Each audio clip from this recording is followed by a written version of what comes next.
Subscribe করুন Sony ৮, click করুন bell icon.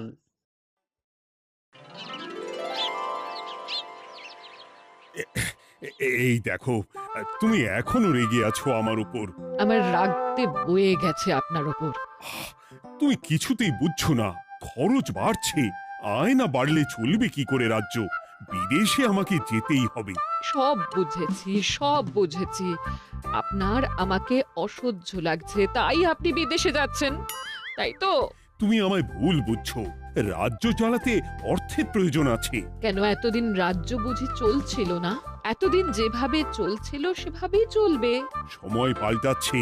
এখন শুধু সিংহাসনে বসে থাকলেই চলে না।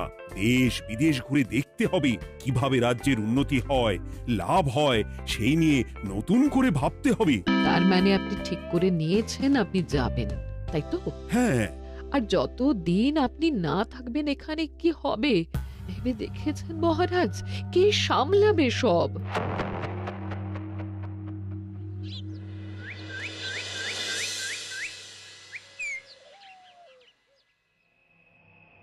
চিঠি?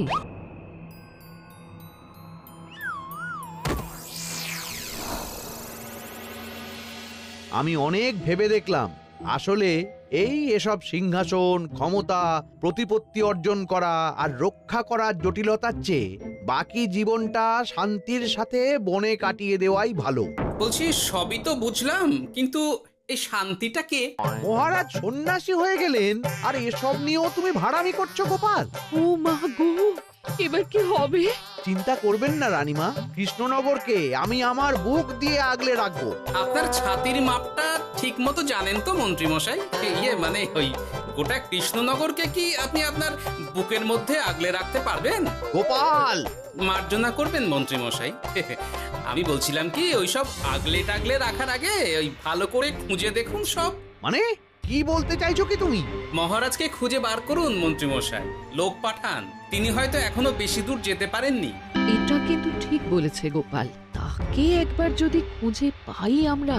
আপনি চিন্তা করবেন না রানীমা, আমি এক্ষুনি লোক পাঠাচ্ছি। আর গোপাল, রানীমাকে বিশ্রাম নিতে দাও। যাও এখন, যত সব।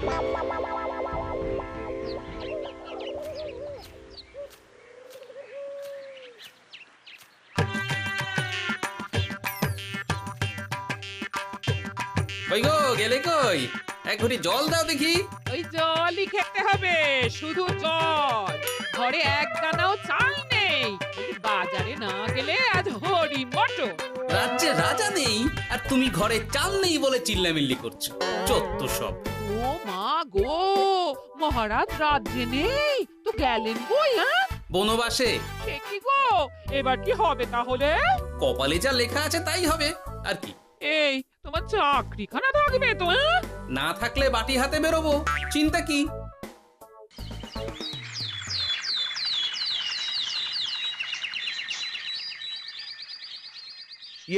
মহারাজ যখন নেই তখন আমি যখন এ রাজ্যের মহামন্ত্রী, তখন আমি এত মানে করার কি আছে মন্ত্রী মশাই? মহারাজ নেই তো কি হয়েছে, রানীমা তো আছেন। আমরা তার কথা মতোই চলবো। গোপাল একদম উচিত কথা বলেছে। হ্যাঁ, আমিও তো তাই বলছিলাম। মহারাজ যখন নেই তখন রানীমার নির্দেশ মতোই তো আমাদের সামলাতে হবে সব। কতদিন আর আগলাবে গোপাল? আজ নয় কাল এই শর্মাকেই বসতে হবে এই সিংহাসনে।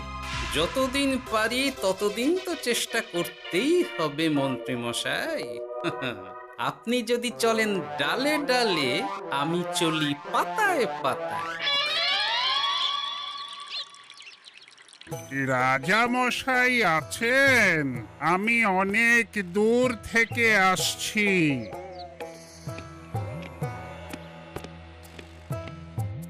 মন্ত্রীমশাই, একজন সাধু এসেছেন রাজামশাইয়ের সঙ্গে দেখা করতে। বলছেন অনেক দূর থেকে এসেছেন। জানো না মহারাজ এখন নেই? যাও, চলে যেতে বলো ওকে। মহারাজ নিরুদ্দেশ।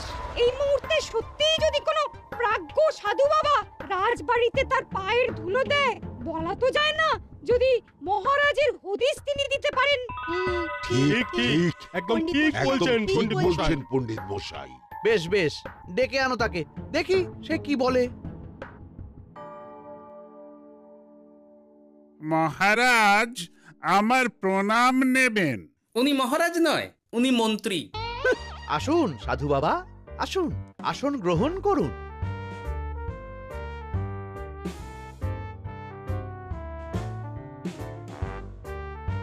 এ কি করলেন সাধু বাবা? এটা তো মহারাজের সিংহাসন। আপনার জন্য আমি অন্য আসনের ব্যবস্থা করে দিচ্ছি, আপনি বরং সেখানে বসুন। ওহ, রাজাই যখন নেই তখন তাঁর সিংহাসনে বসতে ক্ষতি কি? আপনি কি করে জানলেন মহারাজ নেই? বুঝলি না, সাধু বাবা যে অন্তর্যামী গোপাল। এবার কি হবে? উনি যদি বলে দেন মহারাজ কোথায় আছেন, তাহলে তো আমার আর পণ্ডিত মশাই, আগেই ওরকম হামলে পড়বেন না। আচ্ছা, আপনি যদি অন্তর্যামী হন, বলুন তো আমাদের রাজা মশাই কোথায় গেছেন? জবর জটা কালো চুলে দেনামা অতীত বলেন। বুম! মহারাজ বনবাসে গেছেন। এটা যখন বলেছেন সাধু বাবা, তাহলে মহারাজ এখন কোথায় আছেন সেটাও নিশ্চয়ই আপনি বলে দিতে পারবেন। আহ গোপাল, সব বিষয়ে নাক গলিও না তো তুমি।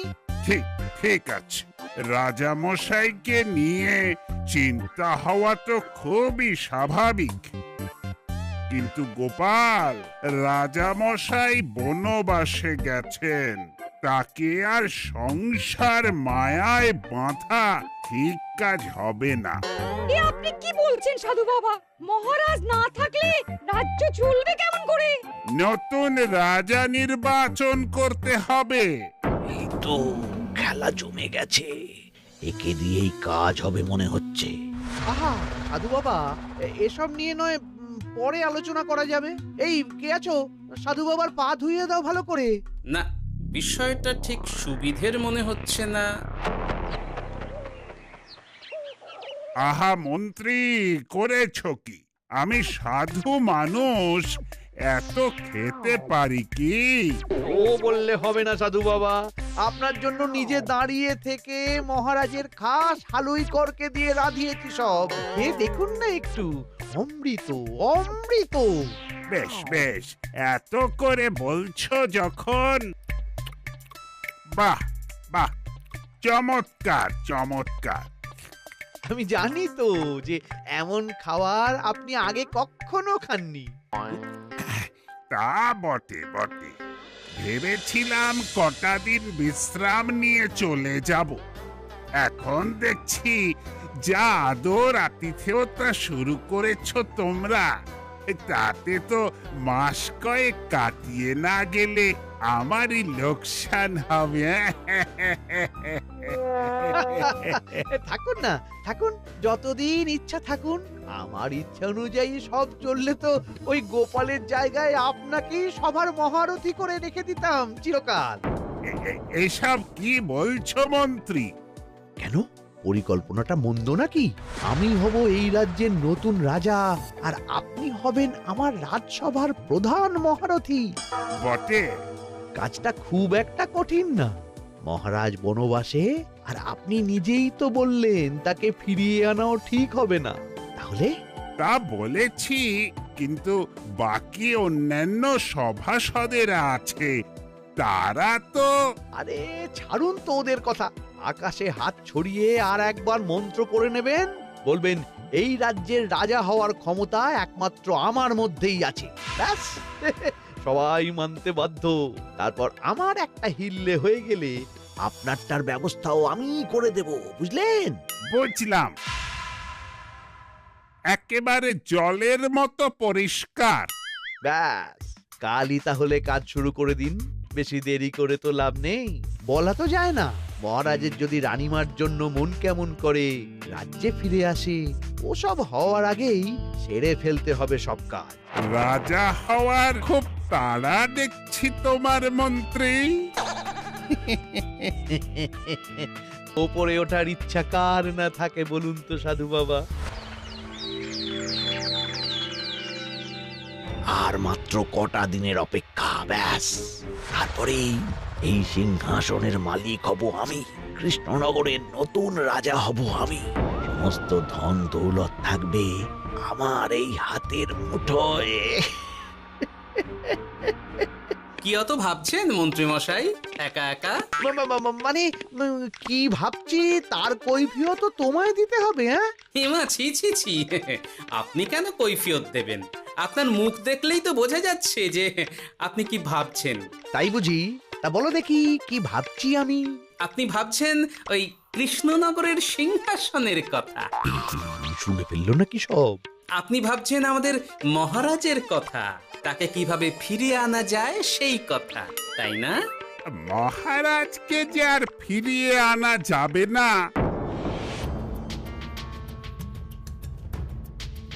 সে কথা তো আগেই বলেছি। তাই যদি হয় সাধু বাবা, আপনি এর একটা কিছু বিহিত করুন, না হলে রাজা ছাড়া রাজ্য।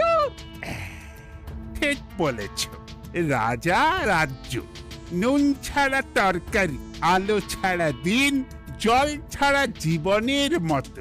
তাই যত দ্রুত সম্ভব নতুন রাজা নিয়োগ করা দরকার। কিন্তু এ বিষয়ে সিদ্ধান্ত নেওয়ার আগে রানীমার সাথে কথা বলা জরুরি। তার চেয়েও জরুরি একটা কাজ আগে করা দরকার। কিসের কথা বলছেন মন্ত্রী মশাই? গোপালের বহিষ্কার। এ আপনি কি বলছেন মন্ত্রী মশাই? একে রাজা মশাই, তার মধ্যে গোপালের মতো বিচক্ষণ মানুষকে রাজসভা থেকে বহিষ্কার করলে তো রাজ্যেরই ক্ষতি। এটাই হচ্ছে সমস্যা। এই কক্ষে যার যেটা কাজ নয় সে সেটা নিয়ে বেশি চিন্তিত। তুমি বিজ্ঞানী, তুমি বিজ্ঞানে মন দাও, রাজকাজ আমার দায়িত্ব। তাহলে এরকম সিদ্ধান্ত নেওয়ার আগে সবার সাথে আলোচনা করা দরকার। কোনো দরকার নেই, আমি যা বলেছি তাই হবে। রাজ্যের ব্যয়ভার বাড়ছে, এই মুহূর্তে কোনো ভাঁড়কে অযথা বেতন দিয়ে পোষার কোনো মানে হয় না। তাই গোপালেরও কাল থেকে রাজসভায় আসার কোনো দরকার নেই। সবই আমি বুঝতে পারছি মন্ত্রী মশাই। বেশ, আপনি যখন বলছেন, এই আমার শেষ দিন রাজসভায়, চলি সবাই, ভালো থাকবেন।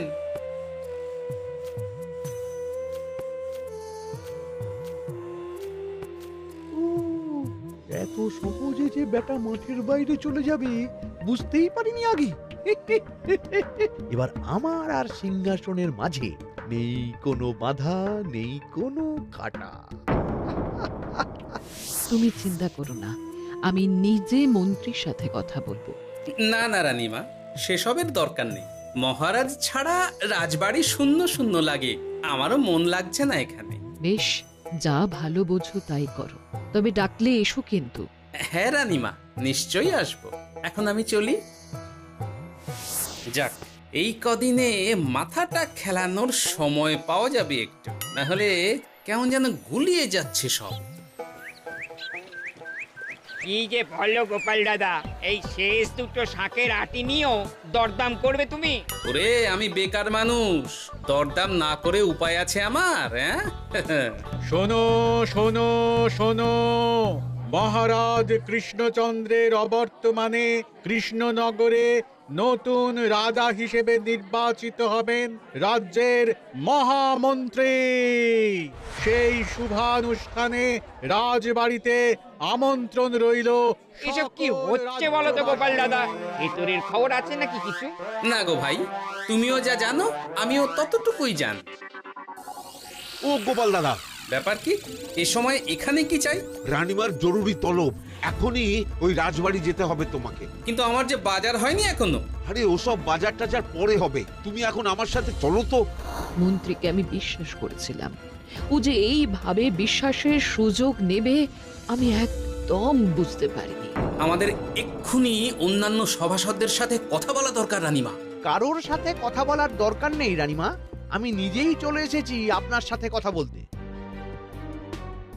এখানে কি জন্য এসেছো গোপাল? রানীমার কান ভাঙাতে? বাহ, আপনি সবার মাথা মুড়িয়ে সিংহাসন কবজা করতে পারেন, আর আমি রানীমাকে সেই সত্যি কথা জানাতে পারি না? চুপ! ভুলে যেও না, আমি কৃষ্ণনগরের হবু রাজা। মুখ সামলে কথা বলবে আমার সাথে। এসব কি হচ্ছে মন্ত্রী মশাই? রাজা মশাই নেই, সেই সুবাদে এ কি শুরু করেছেন আপনি? আমায় আপনি ভুল বুঝবেন না রানীমা, আমার হয়ে যা বলার সাধু বাবাই আপনাকে বুঝিয়ে বলবে সব। উনি আর কি বোঝাবেন? কতদিন এসেছেন উনি, কি জানেন এই রাজ্যের বিষয়ে? সাধনা মা, সবই সাধনা। সাধনার জোর থাকলে সবকিছুই জানা যায়, ভূত ভবিষ্যৎ অতীত সব। সেই জোর থেকেই বলছি মা, মন্ত্রীর কপালে আমি জ্যোতি দেখতে পাচ্ছি। মন্ত্রী যদি রাজ্যের রাজা হয়, এ রাজ্যের উন্নতি কেউ ঠেকিয়ে রাখতে পারবে না। আপনাদের একটা কথাও বিশ্বাস করি না আমি, এসব আপনাদের ষড়যন্ত্র। এ আপনি ভুল করছেন রানীমা। যা হোক, যে কথা আমি বলতে এসেছি, রাজা যখন আমি হচ্ছি তখন তো আমাকে এই প্রাসাদেই থাকতে হবে, ফলে আমার স্ত্রীকেও এখানে এসেই থাকতে হবে। সে তো আর একা থাকতে পারবে না, তাই আপনি যদি এই ঘরটা ছেড়ে দিতেন। কিন্তু মন্ত্রীমশাই, তুমি কি বলছো মন্ত্রী? এখানে না থাকলে রানীমা থাকবেন কোথায়? আর আমি তো এমন কোনো বিধান দিইনি যে রানীমাকে অন্যত্র পাঠাতে হবে। সবকিছুর জন্য তো আপনার বিধান দরকার নেই সাধু বাবা, এ আমার নিজের বিধান। আমি রাজা হব, আমার স্ত্রী রানী হবে, তারও তো অধিকার আছে রানীর মতো থাকার, রানীর মহলে থাকার। আপনার ব্যবস্থা আমি অন্যত্র করে দেব রানীমা, আপনি কিচ্ছু ভাববেন না। হাজার হোক আপনি আমাদের প্রাক্তন মহারাজের স্ত্রী বলে কথা। কি বলো গোপাল? আমার মনটা আসলে অনেক অনেক বড়, তোমরা খালি দেখতে পাও না সেটা। কাজটা কি আপনি ঠিক করলেন মন্ত্রীমশাই? শোনো গোপাল, আমাকে ঠিক ভুল বোঝাতে এসো না তুমি, বরং কাল সময় মতো চলে এসো। কৃষ্ণনগরের নতুন রাজার রাজ্যাভিষেকের জন্য মহাভোজের আয়োজন হবে। যতদিন পাচ্ছ খেয়ে নাও পেট ভরে।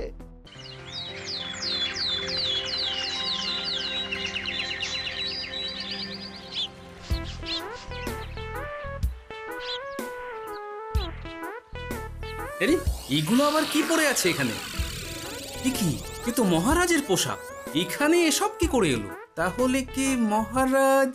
না না না, হিসেবটা কেমন যেন ওলট পালট হয়ে যাচ্ছে। সময় তো হয়ে গেল, নতুন মহারাজকে ডাকুন এবার। এসে গেছি, এসে গেছি। আসুন মন্ত্রী মশাই, আসুন। মুকুট নিয়ে দাঁড়িয়ে আছি আপনার মাথায় পরাবো বলে। সাধু বাবা, এবার মহারাজ বলা অভ্যাস করুন। মহারাজ। মহারাজের হদিশ পাওয়া গেছে মন্ত্রীমশাই, মহারাজের হদিশ পাওয়া গেছে। এই কি সর্বনাশে কথা! মহারাজের হদিশ পাওয়া গেছে মানে? কোথায় মহারাজ? না না, মহারাজ না, মহারাজের পোশাক পরে আছে পুকুরের ধারে। আমার মনে হয় তিনি ওই পুকুরে ডুব দিয়ে নিরুদ্দেশ হয়ে গেছেন। ও তাই বলো? তা বেশ তো, প্রাক্তন রাজার জন্য না হয় কিছুক্ষণ নীরবতা পালন করে নেব আমরা, ব্যাস। এ আপনি কি বলছেন মন্ত্রী মশাই? মহারাজ সত্যি ওই পুকুরে ডুব দিয়েছেন কিনা সেটা তো তলিয়ে দেখা দরকার একবার। সেসব হবে আমি রাজা হওয়ার পর। নিন সাধু বাবা, মুকুট পরান। কিন্তু মন্ত্রীমশাই, আরো একটা দুঃসংবাদ আছে যে। ও আবার কিসের দুঃসংবাদ? মহারাজ যে পুকুরে ডুব দিয়েছেন সেই কথা বলতেই রানীমা অজ্ঞান হয়ে গেছে। তুমি যে কি করো না গোপাল, শুভ সময়ে অশুভ একটা সংবাদ দিয়ে দিলে তো সব বরবাদ করে। এই কে আছো? গ্রেপ্তার করো গোপালকে। তার আগে তোমায় গ্রেপ্তার করা হবে। এত বড় সাহস তোমার? হবু রাজাকে গ্রেপ্তার করার কথা বলো তুমি? আজ তোমার একদিন কি আমার একদিন। কিসের হব রাজা? আমি কৃষ্ণনগরের আসল রাজা। হ্যাঁ, আমি। কি মহারাজ, আপনি? হ্যাঁ, আমি। অনেক দিন ধরে তো তোমার বাড়বাড়ন্ত দেখলাম, আজকে খেলা শেষ। কিন্তু গোপাল, রানী কোথায়? কেমন আছে সে? এক্ষুনি তার কাছে আমাকে নিয়ে চলো। রানীমা ভালোই আছে মহারাজ, কিচ্ছু হয়নি তার। কিন্তু তুমি যে বললে রানী অজ্ঞান হয়ে গেছে। এটুকু মিছে কথা না বললে যে আপনার লুকোচুরি খেলাটা এত সহজে শেষ হতো না মহারাজ। লুকোচুরি বটে, কিন্তু তুমি বুঝলে কি করে এত সব? প্রথম সন্দেহটা হলো যখন রানীমাকে অন্যত্র রাখার কথা বলতেই আপনি বিচলিত হয়ে উঠলেন, তখন। তারপর পুকুর পাড়ে আপনার পোশাক, ব্যাস এটুকুই, আর কিছু নয়। আর প্রথম দিন রাজসভায় এসেই সোজা সিংহাসনে চড়ে বসা, ব্যাস। একে একে 2, আর দুয়ে দুয়ে 4 করে ফেললাম। তারপর মনে হলো রানীমার প্রতি টান ফিরিয়ে আনতে পারে আপনাকে আপনার আসল রূপে। তাই এই মিছে কথা। অধমের অপরাধ মার্জনা করবেন মহারাজ। গোপাল, তোমার তুলনা নেই। কিন্তু মহারাজ, আপনি কেন এই ছদ্মবেশ নিয়েছিলেন তার আসল উদ্দেশ্যটা কিন্তু এখনো আমার কাছে পরিষ্কার হয়নি পুরোটা। আসলে আমি পরীক্ষা করছিলাম, বুঝলে? কিসের পরীক্ষা মহারাজ? যে আমার অনুপস্থিতিতে কেই রাজ্য চালাবে তার পরীক্ষা। এবং আমি ঠিক করেছি যে কদিন ব্যবসার কাজে আমি বাইরে থাকব, ততদিন রানীর পরামর্শ মতো সমস্ত কিছু সামলাবে গোপাল।